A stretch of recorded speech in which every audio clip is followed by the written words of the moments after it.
नेहरू युवा केंद्र लखीमपुर खीरी के तत्वावधान में युवा उत्सव कार्यक्रम का आयोजन पंडित दीनदयाल उपाध्याय सरस्वती विद्या मंदिर सीबीएसई विद्यालय में किया गया। कार्यक्रम में मुख्य अतिथि के तौर पर केंद्रीय गृह राज्य मंत्री अजय मिश्र टेनी उपस्थित रहे। मंत्री ने सर्वप्रथम विभिन्न विभागों द्वारा लगाए गए स्टॉलों का अवलोकन किया। तत्पश्चात युवाओं को संबोधित किया। At 2047 ये भारत सरकार का और हमारे प्रधानमंत्री जी का बहुत ही महत्वाकांक्षी और देश के विकास के लिए बहुत महत्वपूर्ण कार्यक्रम है। इस कार्यक्रम के क्रम में लखीमपुर जनपद के इस युवा उत्सव मेरे साथ उपस्थित आपके क्षेत्र के सम्मानित विधायक श्री योगेश वर्मा जी, मेरे साथ कार्यक्रम में आए अजय सिंह संजय जी, जितेंद्र पाठी जी, संजय मिश्रा जी, संजय आचार्य जी, कार्यक्रम में उपस्थित भारत सरकार के सूचना और प्रसारण मंत्रालय के डायरेक्टर श्री मनोज वर्मा जी, वाईडी कॉलेज के प्रचार श्री हेमंत कुमार जी, जिला विद्यालय निरीक्षक डॉक्टर महेंद्र प्रताप सिंह जी, इस विद्यालय का प्रांगण जिन्होंने उपलब्ध कराया इस कार्यक्रम के लिए, ऐसे इस विद्यालय के प्रबंधक आदरणीय श्री रवि भूषण सानी जी, उनकी टीम के सभी पदाधिकारीगण, इस विद्यालय के सभी सम्मानित आचार्यगण, कर्मचारीगण और जिनके नेतृत्व में ये कार्यक्रम बहुत सफलता के साथ हुआ, ऐसे बहुत ही उत्साह और ऊर्जा से भरे हुए जिला युवा अधिकारी नेहरू युवा केंद्र श्री विकास सिंह जी, कार्यक्रम में आए हुए सभी सम्मानित अतिथिगण, आचार्य बंधु, अन्य सभी सम्मानित अतिथि और पत्रकार मित्रों, आप जैसे जानते हैं इस समय भारत पूरे विश्व के आकर्षण का केंद्र है। पूरी दुनिया के सभी विकसित देश, विकासशील देश या जिनका विकास अभी नहीं हुआ है, ऐसे दुनिया के सारे देश भारत की तरफ बहुत उम्मीद और अपेक्षाओं के साथ देख रहे हैं। ये परिवर्तन पिछले 9 वर्षों में आया है। 2014 से पहले पूरे विश्व में भारत की छवि एक कमजोर देश की होती थी। दुनिया के देश ऐसा मानते थे कि जैसे भारत एक ऐसा देश है जिसमें कोई शक्ति नहीं है, कोई क्षमता नहीं है, योग्यता नहीं है, भारत के पास विश्व को देने के लिए कुछ नहीं है। दुर्भाग्य से उस समय इस देश में ऐसी सरकारें थी जिन्होंने हमारे देश का विकास विदेशों की तर्ज पर करने का प्रयास किया था, जबकि ये देश हजारों वर्ष पुराना देश है, जिसकी अपनी संस्कृति, अपने संस्कार, परंपरा और ज्ञान की लंबी रेखा है, जिसके पास दुनिया को देने के लिए बहुत कुछ था। लेकिन इस तरह के प्रयास न करने के कारण न केवल विश्व में एक छवि बनी, बल्कि हमारे देश में रहने वाले मध्यम वर्ग और कमजोर वर्ग के लोगों, जिनकी संख्या इस देश में 80% से अधिक है, तो इस देश का बोझा माना जाता था, हार माना जाता था और लोग कहते थे कि इनके कारण ये देश आगे नहीं बढ़ पा रहा। लेकिन 2014 में नरेंद्र मोदी जी के नेतृत्व में जब इस देश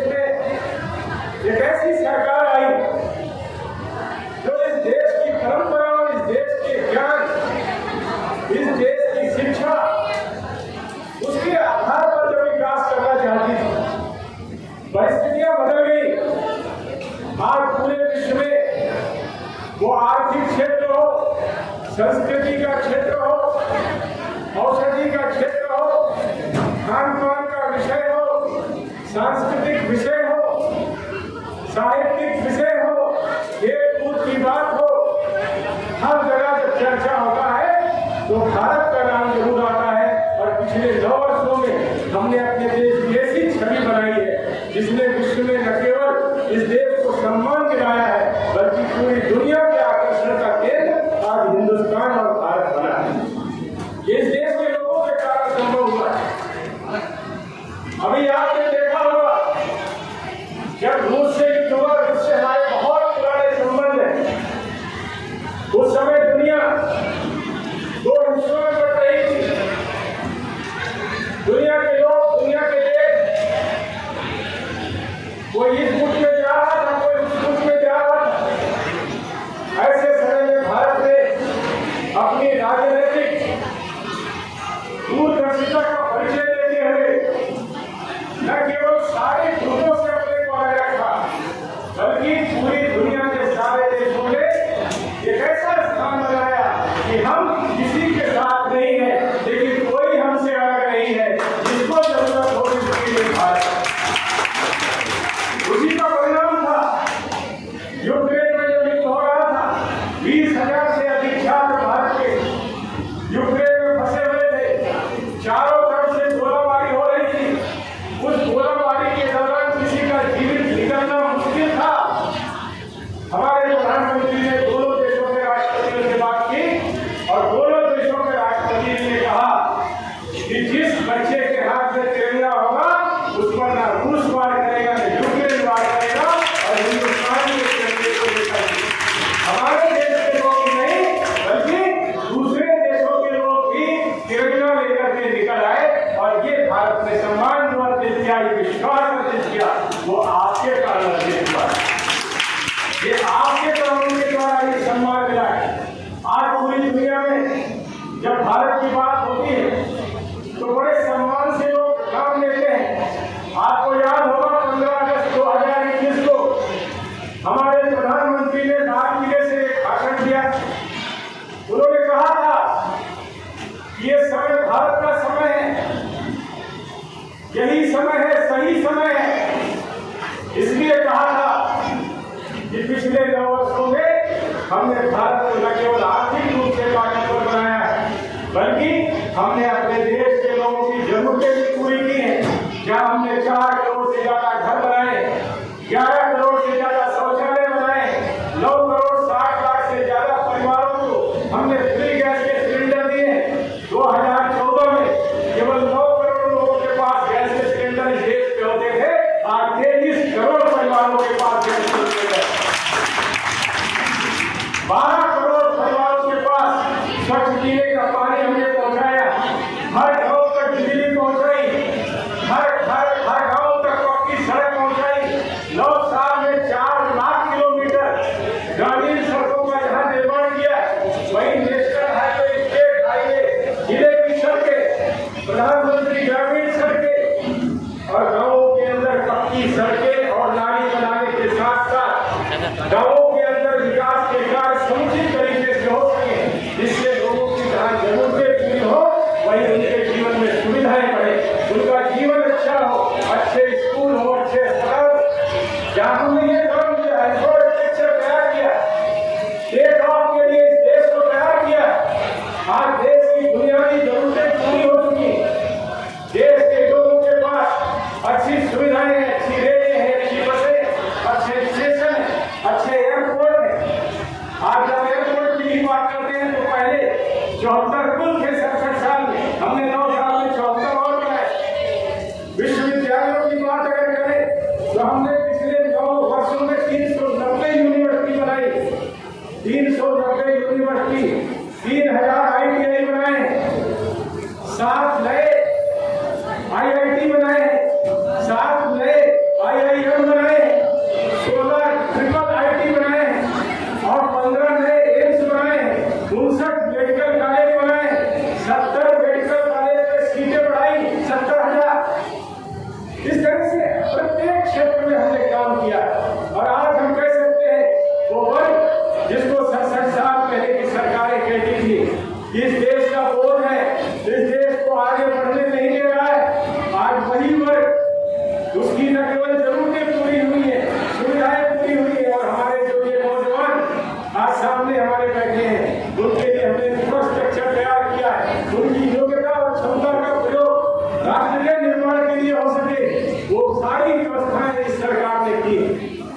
लेकिन जब ये बातें हो रही है, अभी एक बच्ची जिसने अपना भाषण दिया उसने कहा कि आज दुनिया में जहाँ प्रधानमंत्री जा रहे हैं वहाँ उनका सम्मान हो रहा है, कोई प्रधानमंत्री हमारे प्रधानमंत्री के पैर छू रहा है। ये अजूबा घटना है, ये विश्व में पहले कभी नहीं हुई और न पहले आगे होने की संभावना। अमेरिका जैसा देश उसका राष्ट्रपति कहता है कि प्रधानमंत्री का ऑटोग्राफ ले जाए। ऑस्ट्रेलिया का प्रधानमंत्री भरी सभा में कहता है Modi is the boss, Modi दुनिया का नेतृत्व कर सकते हैं। ये एक दिन में नहीं हुआ, एक समय वो था जब जम्मू कश्मीर में तिरंगा फहराना चुनौती होती थी, जब भारत 370 हटाने की बात आती थी तो जम्मू कश्मीर सहित हमारे देश के बहुत सारे नेता ये कहते थे कि 370 हटेगी तो जम्मू कश्मीर में खून की नदियां बह जाएंगी। लेकिन उनको नहीं मालूम था इस देश में कौन प्रधानमंत्री है, इस देश का कौन गृह मंत्री है। खून की नदियां तो बहना दूर, एक बूंद भी नहीं गिरी। और जब प्रधानमंत्री ने आह्वान किया हर तिरंगा तो जम्मू कश्मीर में हर घर से तिरंगा फहरा। तो लोग तो कहते थे और सही था, एक समय था कि तिरंगा फहराना जम्मू कश्मीर में चुनौती होती थी। हमारे आज के प्रधानमंत्री जो समय भारतीय जनता पार्टी के राष्ट्रीय महामंत्री थे, जब तिरंगा फहराने गए थे लाल चौक में तो उनको एयरलिफ्ट करके तिरंगा फहराने की अनुमति दी गई थी। उनको हवाई जहाज से उतारा गया था, हेलीकॉप्टर से तब वो तिरंगा फहराए थे। और लेकिन आपको याद होगा आज वही लोग जो हमारी सरकार की भी आलोचना करते हैं, बुराई भी करते हैं, लेकिन हम लोग उनको नजर बट्टू की तरह जिसे काला टीका लगा देते हैं, अच्छा होता है, हम उनको स्वीकार करते हैं। लेकिन उनको जब तिरंगा फहराना पड़ा, वो तिरंगा फहराने गए तो किसी सुरक्षा की आवश्यकता नहीं थी और अभी वो तिरंगा लाल चौक पर ही फहरा करके आएंगे इस सरकार की। नौसाल में देश बदल गया, दुनिया में देश की परिस्थितियां बदल गई, स्थितियां बदल गई। दुनिया भारत के लोगों के बारे में सम्मान से सोचती है, सम्मान से पूछती है। जहां कहीं आप देश में जाते होंगे, भारत का पासपोर्ट देखते ही लोग सम्मान करते हैं। हमारा पड़ोसी देश, अभी मैं कल ही एक टेलीविजन रिपोर्ट देख रहा हूं, वहां के लोग अपने देश की आलोचना कर रहे हैं कि भारत ने एक नया संसद भवन बनाया, लगभग 1000 करोड़ की लागत से बना। इतने पैसे के लिए तो पाकिस्तान 6 महीने से कर्जा मांग रहा है, लेकिन उसको कर्जा नहीं मिल रहा है।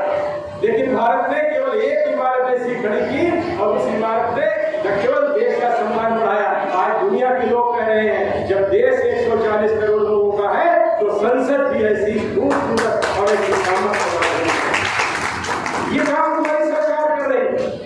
एक समय था जब दुनिया के लोग कहते थे कि भारत आर्थिक रूप से पिछड़ा हुआ देश। आज अभी IMF की रिपोर्ट 15 दिन पहले आई।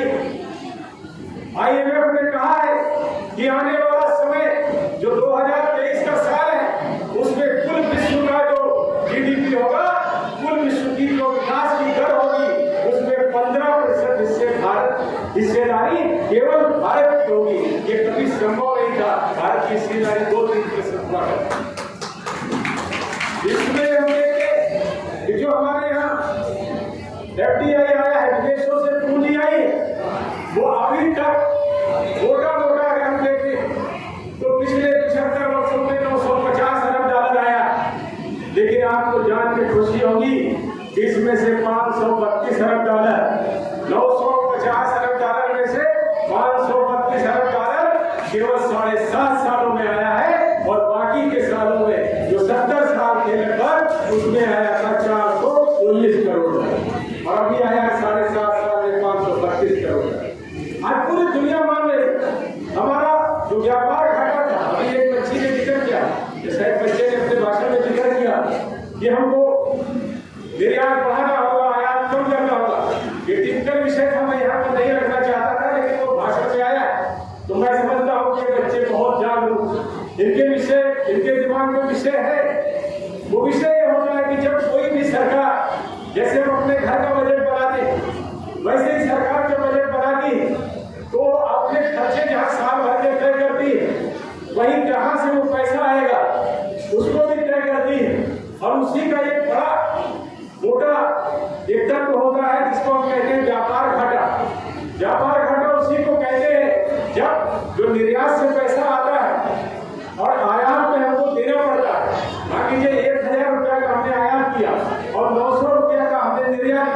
तो हमारा 100 रुपया व्यापार घाटा माना जाता है।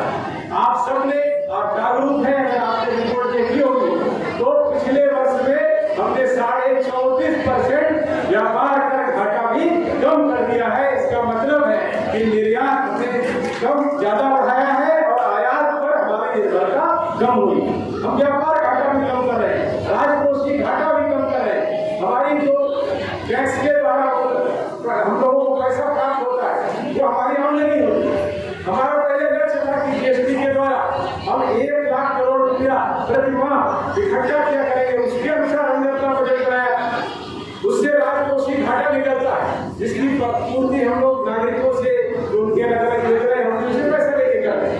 लेकिन अभी आपको जान के खुशी होगी, आप सब पढ़ते ही होंगे कि जीएसटी के द्वारा जो पिछले महीने में व्यापार का संग्रह हुआ है वो कितना हुआ, बताओ आपको। जीएसटी कितना है पिछले महीने में? अप्रैल 2023 का जीएसटी कितना है? कोई हाथ उठा के बताओ भाई। नहीं, आप लोग तो बताओ।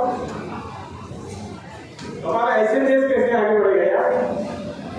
किसी को मालूम है जीएसटी अप्रैल 2023 में कितना है? हाँ बताइए। कोई बात नहीं, और बताइए। और कोई पिछले महीने में अभी जाके देखना, अखबार पढ़ना चाहिए। पिछले महीने में अप्रैल 2023 में भारत का जीएसटी का कलेक्शन 1,67,000 करोड़ आया। 1 लाख करोड़ का नहीं था, 1,67,000 करोड़ आया। इसका मतलब है आने वाले समय में हम अपना राजकोषीय घाटा भी खत्म कर देंगे, व्यापार कर घाटा भी खत्म कर रहे हैं। यही कारण है कि आज दुनिया भारत को ऐसी ताकत के रूप में देखती है जो ये कहते हैं कि आने वाले समय में विश्व की आर्थिक वृद्धि दर में 15% हिस्सा भारत का होगा और आने वाले समय में ये देश एक ऐसा देश होगा जो आर्थिक रूप से भी पूरी दुनिया को रास्ता दिखाने का काम करेगा। यही समय है, सही समय है। ये प्रधानमंत्री ने क्यों कहा? इसलिए कहा है कि जो बच्चे आज बैठे हैं इन्होंने अलग अलग प्रतियोगिताओं में अपनी प्रतिभा का प्रदर्शन किया, अपनी योग्यता का लोहा मनवाया। लेकिन जैसे प्रधानमंत्री ने कहा है कि 2022 से 2047 यहाँ पर जो ये लिखा है युवा उत्सव एट 2047, इसका क्या मतलब है? इसका मतलब ये है कि हमने तय किया है कि 15 अगस्त 2022 से 15 अगस्त 2047 तक का जो समय है उसको प्रधानमंत्री ने अमृत काल का नाम दिया है।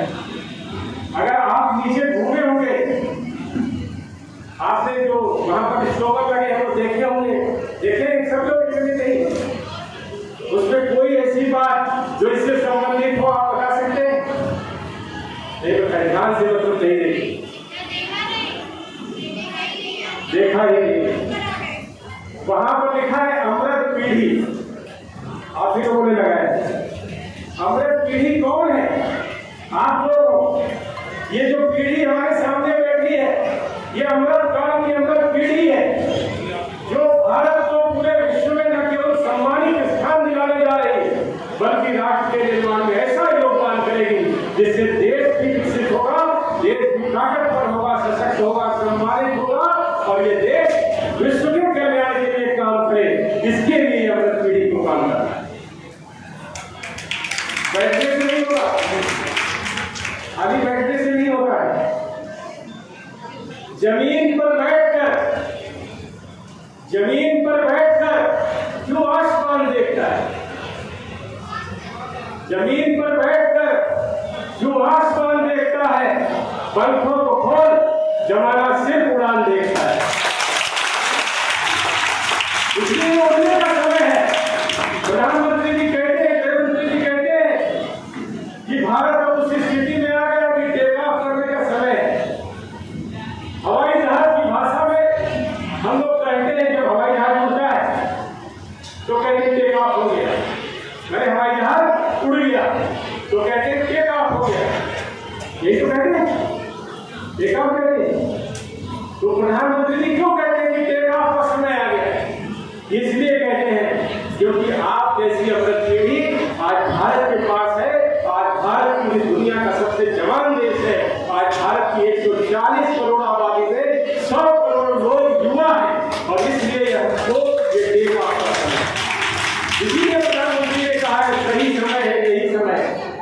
अभी चूके तो फिर नहीं आएगा नंबर। इसलिए इस समय हमको कैसे काम करना है, मिटा दे अपनी हस्ती को अगर कुछ मर्तबा जाए, मिटा दे अपनी हस्ती को अगर कुछ मर्तबा चाहे कि दाना खाक में मिलकर गुले गुलजार। बिना मेहनत का कुछ नहीं मिलता, कहीं कोई सार्थक होता नहीं है। सफलता के लिए कठिन परिश्रम, अनुशासित जीवन और समर्पण का भाव आपके अंदर होना चाहिए।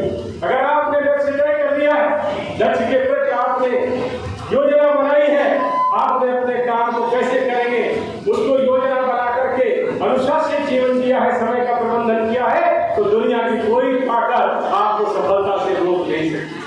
आप सफल होंगे, लेकिन सफल होने के लिए हम सबको बहुत ही कर्मठता से अपने जीवन का निर्माण करना होगा। राष्ट्र निर्माण से पहले अपने जीवन के निर्माण पर, अपने चरित्र के निर्माण पर भी हमको अपना ध्यान देना होगा, तभी हम इस राष्ट्र को निर्मित कर सकते हैं। इसलिए ये युवा उत्सव, जैसे मैंने कहा कि ये भारत सरकार का बहुत ही महत्वाकांक्षी और महत्वपूर्ण कार्यक्रम है।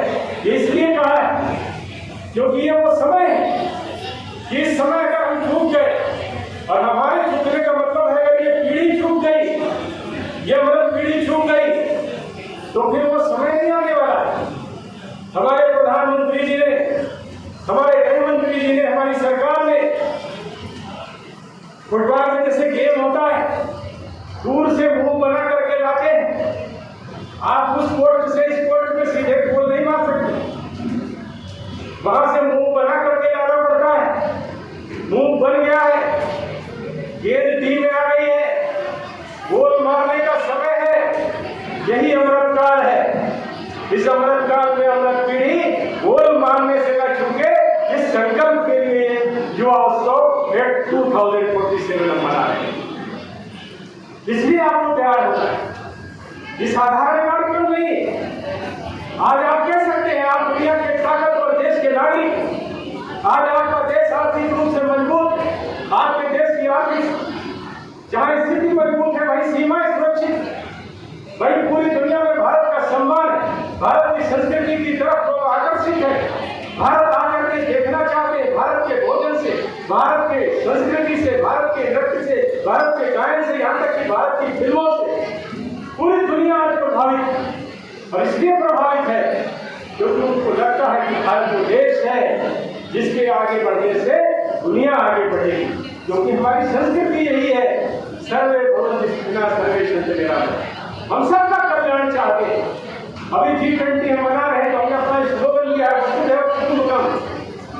पूरी दुनिया और ये विश्व एक कुटुंब है, एक परिवार है। ये हमने आज नहीं लिया है, आज से 4000 साल पहले हितोपदेश नामक एक ग्रंथ भारत में लिखा गया, जिसको पंडित नारायण शर्मा ने लिखा था, और उन्होंने उस समय पूरी दुनिया को एक परिवार है ये कह करके पूरी दुनिया को गांव से भी एक छोटी इकाई बना करके भारत में किया।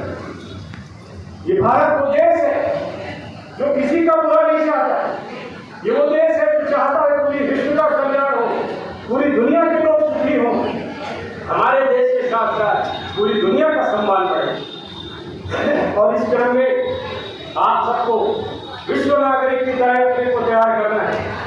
आज हम विश्वविद्यालयों की संख्या बढ़ा रहे हैं, ITI बढ़ रहे हैं, IIT बढ़ रहे हैं, IIM बढ़ रहे हैं, IIIT बढ़ रही, एम्स बढ़ रहे हैं, मेडिकल कॉलेज बढ़ रहे हैं, स्किल डेवलपमेंट के अलग अलग अध्याय हम खोल रहे हैं।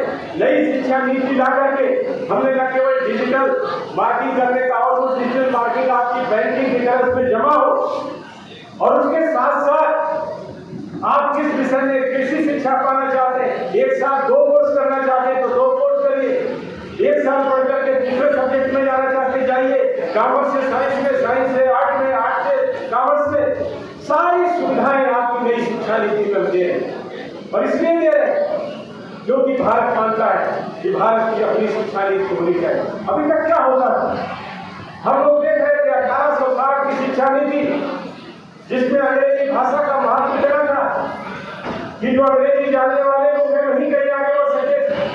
हमारे गृह मंत्री जी कहते हैं कि सबसे पहले बालक या बालिका केवल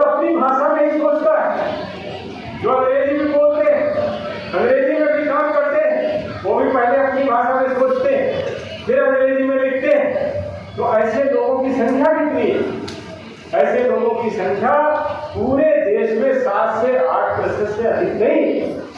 लेकिन वो समय था जब राजनीतिक रूप से इस तरह का भेदभाव पैदा किया गया और हिंदी के खिलाफ हमारे देश की भाषाओं को ही खड़ा कर दिया गया। अंग्रेजी को यह मान लिया गया कि अंग्रेजी श्रेष्ठ भाषा है। हमारे देश की सारी भाषाएं एक दूसरे के खिलाफ खड़ी हो गई। अलग अलग प्रदेशों से आवाज आने लगी कि हिंदी हम पर थोपी जा रही। हिंदी और हमारी भाषाओं का कोई भेद नहीं है, हमारी कोई प्रतिद्वंदता नहीं है। तमिल हो, तेलुगु हो, पंजाबी हो, गुजराती हो, मराठी हो, कन्नड़ हो, सब हमारी भाषाएं। सब भाषाओं में भारत का इतिहास है, सब भाषाओं में भारत का ज्ञान है। तमिल भाषा एक श्रेष्ठ भाषा के रूप में जानी जाती है। ऐसी भाषाओं को एक दूसरे के खिलाफ खड़ा कर दिया गया था। गृह मंत्री कहते हैं अभी तो भारत की केवल प्रतिभा का 7-8% ही उपयोग हो रहा है, क्योंकि हम दूसरी भाषाओं में बोलते हैं उसके लिए मौका ही नहीं मिलता है। हमने लेकिन काम शुरू कर दिया है। अब धीरे धीरे मेडिकल, इंजीनियरिंग ऐसी सारी उच्च शिक्षा के साथ साथ कोर्टों में भी अपनी जो हमारी स्थानीय भाषाएं हैं, हमारी हिंदी भाषा है, उसको स्वीकार कर रहे हैं। और जहां अंग्रेजी को एक भाषा ये माना जाता था, कम्युनिकेशन की भाषा है कि अगर तमिल है, पंजाबी है तो वो अंग्रेजी में कम्युनिकेशन करे, तो हम ये चाहते हैं कि अलग अलग भाषा के लोग अंग्रेजी के बजाय हिंदी में कम्युनिकेशन करें। और जब आप सोचिए कि 7-8% से भारत यहाँ पहुंचेगा, तो अगर 100% होगा जब हम अपनी भाषा में सोचेंगे, अपनी भाषा में ये बच्चे अपनी अलग अलग विचारधारा के माध्यम से कैसे ये देश पढ़ेगा, कैसे कोई चीज नहीं होगी, उसका अगर काम करेंगे तो निश्चित रूप से बहुत अच्छे परिणाम आएंगे। दुनिया में बहुत सारे देशों में भारत के लोग, आज 42 देश ऐसे हैं जहाँ पर भारत के 2.5 करोड़ से ज्यादा लोग, जो उन देशों के साथ साथ उन देशों की कैसे वो आगे बढ़े, उसके साथ साथ भारत का सम्मान कैसे बढ़े, उस पर भी काम कर रहे हैं। हमारा लक्ष्य है ये जो एक्ट 2047 है, इसको ध्यान से देखिए। ये 2047 का समय, ये बहुत ज्यादा समय नहीं है, लेकिन इस समय में आपको खपाना है। ये समय वो समय होगा जब हमने लक्ष्य रखा है कि भारत एक विकसित देश होगा और भारत के देश में रहने वाले सब लोग खुशी होंगे।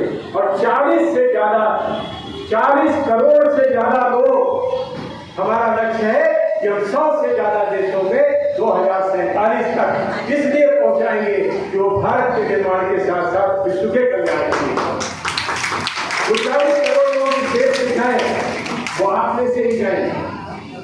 आज भी जब दुनिया की बात होती है तो दुनिया में कोई दूसरा देश ऐसा नहीं है, लेकिन भारत एक ऐसा देश है जिसके पूरी दुनिया के 7 देशों में या तो राष्ट्रपति है भारतीय मूल का, या उपराष्ट्रपति है भारतीय मूल का, या प्रधानमंत्री है भारतीय मूल का, या उप प्रधानमंत्री है भारतीय मूल का। कौन कौन ऐसे देश जहाँ भारतीय मूल के लोग हैं, राष्ट्रपति और प्रधानमंत्री, बताइए आप।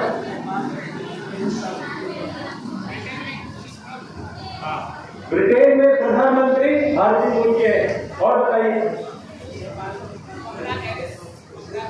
अमेरिका की उपराष्ट्रपति कमला हैरिस भारत के मूल की है, और बताइए। फिजी में उप प्रधानमंत्री भारतीय मूल के हैं, मॉरिशस में प्रधानमंत्री भारतीय मूल के हैं, गुयाना, ट्रिनिडाड, और फिजी का नाम मैंने नहीं लिया, एक देश और है। 7 देशों में। अच्छा, दुनिया का कोई दूसरा देश ऐसा बताइए जिसके मूल का कोई आदमी किसी दूसरे देश में उप प्रधानमंत्री या उपराष्ट्रपति या प्रधानमंत्री या राष्ट्रपति हो, बताइए, है कोई?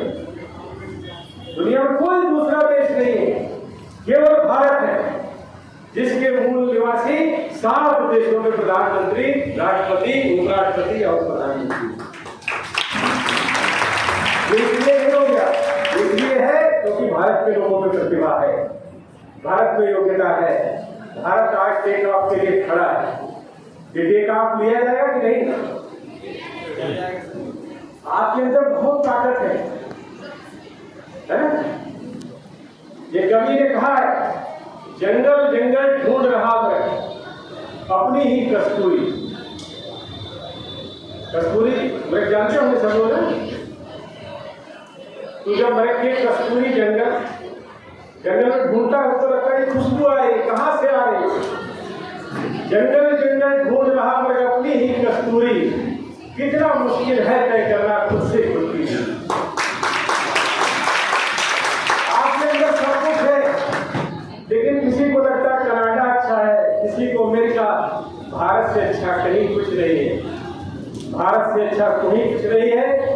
हमारा देश ही सबसे अच्छा देश है और इसी देश को अपना आधार बना करके अपनी योग्यता और क्षमता से राष्ट्र के निर्माण में अपना योगदान करिए और 2047 में भारत के सम्मान और विश्व के कल्याण के लिए काम करिए। बहुत बहुत धन्यवाद। वहीं युवाओं ने विभिन्न प्रतियोगिताओं में प्रतिभाग कर अपनी प्रतिभा का प्रदर्शन किया। कार्यक्रम में जनपद के तमाम अधिकारियों, जनप्रतिनिधियों के साथ जनपद के सैकड़ों युवा उपस्थित रहे। प्रतियोगिताओं में प्रतिभाग करने वाले विजयी प्रतिभागियों को मंत्री द्वारा पुरस्कृत कर सम्मानित किया गया। Bureau report, Lakhimpur Kheri, Jankranti news 24। निर्माण की ओर भारत नहीं चल पड़ा। हम जानते हैं कि पहले केवल हम डॉलर में व्यापार कर सकते थे, किंतु अब इंडियन करेंसी तेजी से इंटरनेशनल करेंसी बनने की ओर आगे बढ़ रही है। इतना ही नहीं, दुनिया की सबसे बड़ी अर्थव्यवस्थाओं का प्रभावशाली समूह G20 की बैठक हमारे राष्ट्र के जम्मू कश्मीर में हुई और हाल में ही पापुआ न्यू गिनी जैसे राष्ट्र, जहाँ पर सूर्यास्त के बाद किसी राजनेता का अवैधानिक रूप से स्वागत करने का, सत्कार करने का रिवाज नहीं, वह रिवाज छोड़ा गया सिर्फ और सिर्फ हमारे राष्ट्र के लिए। उन्होंने हमारे राष्ट्र के प्रधानमंत्री का न केवल स्वागत किया, अभी तो पैर छूकर सम्मान भी किया। आज तक भारत ने जो अचीव किया है वह शायद दूसरे राष्ट्र के लिए संभव ही। कार्टोसैट-3 से लेकर चंद्रयान 2 तक, ताजमहल से लेकर विश्व की सबसे बड़ी प्रतिमा स्टैच्यू ऑफ यूनिटी तक भारत ने जो हासिल किया है वह काबिले तारीफ है। अतः अंतिम पंक्तियों के साथ वाणी को विराम दूंगी कि क्या कर सकता है युवा, भविष्य प्रमाण अवश्य देगा। कि क्या कर सकता है युवा, भविष्य प्रमाण अवश्य देगा। युद्ध शुरू हो चुका है, अब धनुष पर बाण अवश्य होगा। राष्ट्र पुरोहिता जागृत हो चुके हैं, अब विकसित भारत का निर्माण अवश्य होगा, अब विकसित भारत का निर्माण अवश्य होगा। धन्यवाद। उस क्षेत्र के कड़कड़ से सिर्फ 5 जन ने झुनकार उठा है। सतसत आघातों को सहकर जीवित हिंदुस्तान हमारा, जग के माथे पे रोली सा शोभित हिंदुस्तान हमारा। सर्वप्रथम ज्ञान के अधिष्ठात्री मां शारदे के चरणों में मेरा सशक्त नमन। सम्मानित मंच एवं भावी भारत के कर्णधार मेरे प्रिय युवा साथियों, मैं अखिल मिश्रा पंडित दीनदयाल उपाध्याय सरस्वती विद्या मंदिर इंटर कॉलेज से विकसित भारत के निर्माण के विषय पे अपने कुछ विचार लेके आप सबके समक्ष उपस्थित हुआ हूँ। महोदय, यदि सबसे पहले हम विकसित राष्ट्र का अर्थ समझना चाहें तो एक विकसित राष्ट्र अर्थात एक ऐसा राष्ट्र जिसका सकल घरेलू उत्पाद ज्यादा हो, जहां स्वास्थ्य सेवाएं सुचारू रूप से काम करती हो, जहां की सरकारें भ्रष्टा मुक्त हो, जहां पे रहने वाला कोई भी नागरिक या समुदाय अपने आप को सामाजिक या नैतिक तौर से अलग थलग ना समझे, उन्हें हम विकसित राष्ट्र कहते हैं। महोदय, यदि मैं समय के कुछ पन्नों को पलट के अपने इतिहास की बात करना चाहूँ तो यह भारत का जगत गुरु था, पूरी दुनिया पूज रही थी, भारत के गौरव की गाथा भूमंडल में गूंज रही थी। वह भारत जिसने पूरी दुनिया को शून्य दिया, वह भारत जिसे सूरज अपनी किरणें सबसे पहले देता है, वह भारत जो जन कल्याण से लेकर जगत कल्याण का निश्चय रखता है, वह भारत ठान ले तो क्या विकसित भारत नहीं बन सकता? महोदय, युवा होने के नाते मैं अपनी विचारधारा को आप सबके बीच में रखते हुए कुछ ऐसे मानकों का जिक्र करना चाहूंगा जिन मानकों पे हमें पूरी कर्तव्य और निष्ठा के साथ कार्य करने की आवश्यकता है। और इन मानकों की सूची में सबसे पहले आता है शिक्षा। बड़े आश्चर्य की बात है कि जिस देश ने तक्षशिला और नालंदा लेके पूरे विश्व में विश्वविद्यालय शिक्षा की बुनियाद रखी, आज उसी देश का विश्व के 100 सर्वश्रेष्ठ विश्वविद्यालयों में एक भी विश्वविद्यालय खड़ा नहीं हो पाता। हमारे समाज का शिक्षित वर्ग जिसका बिल्ली के रास्ते काटने पे खड़े हो जाना, जब तक हमारे समाज का शिक्षित वर्ग अपने धर्म को ऊंचा मानकर दूसरे के धर्मों की अवहेलना करता रहेगा, तब तक ना हमारे समाज से अंधविश्वास समाप्त होगा और ना हमारा राष्ट्र निर्माण संभव होगा। अरे जब हमारी संस्कृति, हमारी सभ्यता तो पूरी दुनिया ने शीश नवाया है, तो क्यों हमने आस्था के नाम पे अंधविश्वास फैलाया है? हमारा ये समाज विभिन्न वर्गों से मिलकर बना हुआ है। एक जो विशेष वर्ग मेरी जहन में आता है वह है किसान वर्ग। वह किसान जिसके कच्चे घर की छत टपकती है फिर भी वह बारिश की दुआ मांगता है। तो चंद्र कुमार जी के लफ्जों में कहूँ तो वह किसान जिसके खेत में फसल की जगह भूख उगती है, और जब जब किसी किसान के खेत में फसल की जगह भूख उगी तब तब उस किसान ने शहर में नौकरी करी। क्या बात चिंता की नहीं वरन चिंतन का विषय है कि वह रास्ता जो गांव से शहर की ओर विकास रोजगार में जा सकता है, वही रास्ता शहर से गांव की ओर विकास में क्यों नहीं आ सकता? हमारा दूसरा विशेष वर्ग है युवा वर्ग। वह युवा जिसे अपनी पीठ पर लाश कहलाने की अतीत की उपलब्धियाँ, वह युवा जिसे वर्तमान की तोड़ देने की हकन था, वह युवा जिसके ऊपर जिम्मेदारी थी अपने राष्ट्र, अपने समाज, अपने परिवार के मान सम्मान की आशाओं को जोड़ रखने की, वही युवा 4x4 इंच की छोटी सी स्क्रीन पर अपनी भावनाओं की मूर्ति बेच रहा है। अबला नारी है तुम्हारी यही कहानी, अबला नारी है तुम्हारी यही कहानी, आंचल में दूध और अखियों में पानी। हम ना एक ऐसे समाज में जी रहे हैं जहां शाम को मदर इंडिया देखने के बाद रात को अपनी पत्नी को बेचते हैं, जहां अपनी बहन को कॉलेज के बाहर छोड़ने के बाद कॉलेज के बाहर खड़ी दूसरी की बहनों पर नजर डालते हैं, जहां अपने फोन में अश्लील तस्वीरें रखने के बाद अपनी पत्नी को 7 इंच के घूंघट में रखते हैं, जहां अपनी मां के साथ काम खोलना बोलने वाले उनके मुंह पे ना बोलने वालों के मुंह पे ऐसी टेक्निक क्यों ऐसे घर से निकलते हैं। और यही कारण है कि महिला सुरक्षा के मामले में आज भी चौथे स्थान पे बेबाक कायम है। हमारा राष्ट्र निर्माण तब तक संभव नहीं होगा जब तक साहिल जैसे दरिंदे हमारी साथी जैसी बहन की हत्या करता रहेगा। हमारा राष्ट्र निर्माण, हमारा समाज निर्माण तब तक संभव नहीं होगा जब तक आफ्ताब जैसे देशद्रोही हमारी श्रद्धा जैसी बहन के 35 टुकड़े कर में रखता रहेगा। अंत में मैं यही कहना चाहूंगा कि असल मायनों में हमारा राष्ट्र निर्माण तभी संभव होगा जब इस समाज में महिला की पूजा नहीं बल्कि उसकी इज्जत की जाएगी, जब स्वच्छता अभियान में केवल एक सरकार नहीं बल्कि सड़क पे चलने वाला एक नागरिक हाथ बढ़ाएगा और स्वच्छ भारत को दिल से अपनाएगा। इसी के साथ मैं आप सबसे आज्ञा चाहूंगा। धन्यवाद।